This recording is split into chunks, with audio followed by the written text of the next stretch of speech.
Hello and welcome to another video where today I'll be giving you 5 tips to pass your AAT Level 3 Financial Accounting Preparing Financial Statements, often shortened to FAPS exam. So just very quickly before we get started, if you're looking for another mock exam or revision session for this exam or any other AAT exams, head over to my website willboardman.co.uk to find out more, and I'll also leave a link in the description of this video. Right then, let's get into it with tip number 1, getting comfortable with the format of the exam. So one of the best ways to reduce exam nerves is to know what you're up against, and a major part of that is knowing the format of the exam, including what you can expect to see on each task. Now, the FAPS exam consists of 6 tasks with a total of 120 marks on offer, and you have 2.5 hours to attempt them all. As is the same for all AAT exams, you'll need 70% in order to pass, meaning that you'll require a minimum of 84 out of 120 marks to pass. Let's have a look then at what you can expect to see on each task, and starting with task 1, it's worth 28 marks and is on non-current assets. So here we can expect questions involving a non-current asset register, depreciation, and that could be calculating it or accounting for it, and disposals of non-current assets. Now make sure you're comfortable with postings when disposing of an asset on both a standard sale or when part exchanging. Now task 2 is worth 14 marks and is on period end adjustments, and here I'd expect to see questions on accruals and prepayments, allowance for doubtful receivables, and potentially some on inventory valuation under IAS 2.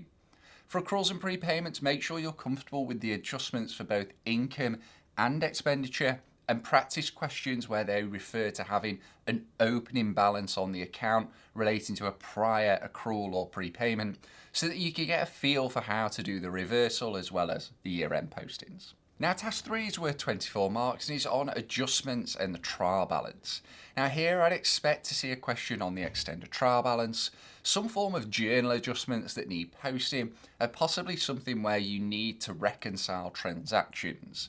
And this is slightly more varied within this task, where strong understanding of double entry bookkeeping will be key to achieving the required marks. Now task 4 is also worth 24 marks and is on financial statements for sole traders and partnerships. Here I'd expect to see a question on the profit or loss, or statement of financial position, or both. Now another common topic for this task could be partners' current accounts. Practice as many P&L and statement of financial questions as possible and they'll become second nature. This shouldn't be too challenging of a task if you've put the practice in. Now task 5 is worth 18 marks and is on principles and interpreting financial statements. Here I'd expect to see questions on performance ratios and interpreting those ratios. There's no secret trick on these, unfortunately, but as long as you've ingrained them by the time it gets to your exam, you'll be absolutely fine. There's something you'll need to know very well for level 4 too, so getting them committed to memory early on is only a good thing. Task 6 is the last task and worth 12 marks, so the smallest on the exam, and these questions will cover incomplete records. So make sure you're comfortable with calculating markup and margin when both the sales or cost of sales have been given. Also familiarise yourself with how you'd calculate these as part of the cost of sales calculation to find out missing closing inventory, for example. Other aspects you could see are reconstructing accounts or assessing the likelihood of figures. Now, tip number 2 is accepting that you're going to learn a lot, but it won't all be tested, which means understanding is also key. I think by now you'll have gathered that the FAPS unit is rather large, and yet there are only 6 tasks, which means you cannot possibly be tested on everything you've learned. However, you can be tested on anything that you've learned within the unit. And what that means is that there is more scope for the real exam to be different from the mocks. So if you've done 4 mocks, all of which are fairly similar, you still can't guarantee that's what you're going to get within the exam. So using such as a question bank to cover a wider range of questions might prove to be quite valuable here. Having a great understanding of double entry is going to be key to passing the real exam because it's threaded throughout the whole thing. So if you've got poor understanding, then any questions which are asked in a more obscure way or slightly different format are likely to throw you. And again, going back to my point on that, not all of what you've learned will be tested. What it may mean is that you are only tested on certain parts of the process. Now that still means you need to know the entire process in order to be able to pick out the bit they're actually testing.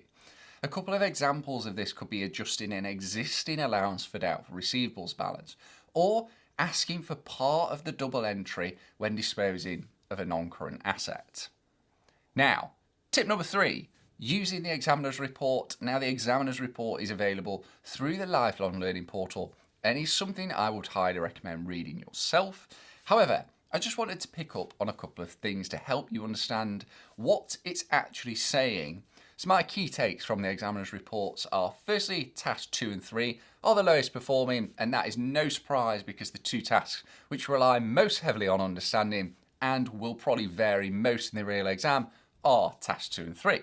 But looking at the specific feedback, firstly on task 2, one of the points raised is that students are often posting transactions to the accrued expense account or prepaid expense account rather than posting it to the relevant income or expense account. Now, part of why this could happen is how it's spoken about or the language that's being used.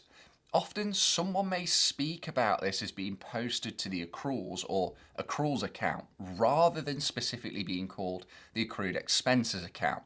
And that can cause confusion because students then think the accrued expenses account, for example, is the expense account, when actually it's the accruals account. For example, if we were accruing for rent at the end of the year, we debit the rental expenses and credit the accrued expenses account.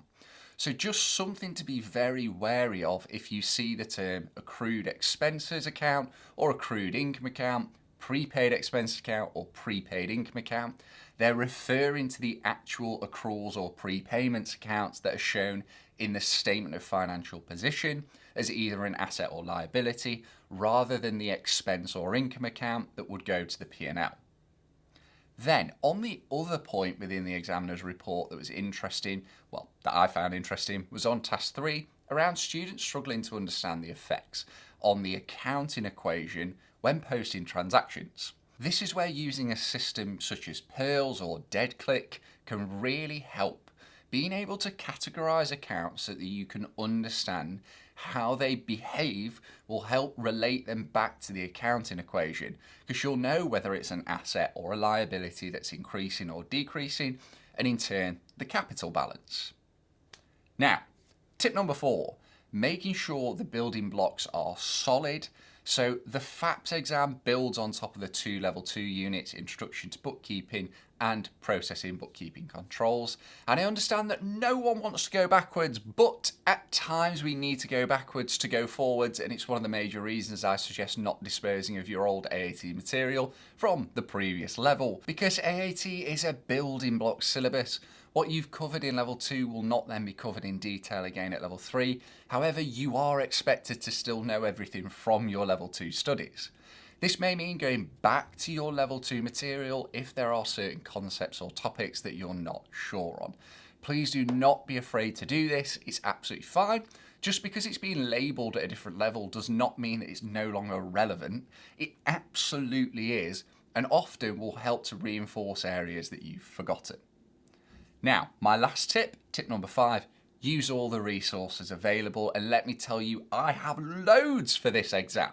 Actually, more than any other exam. So at the time of making this video, I have 15 other videos all relating to FAPS, including the mock walkthrough, which is split into 2 parts. I've left a link to the Google spreadsheet in the description of this video so that you can have a look at all the videos that I've done on this unit, although a little pre-warning, these were some of the first videos I did, so the camera work is more than a little questionable. However, the actual content, which is by far the most important thing, is still good.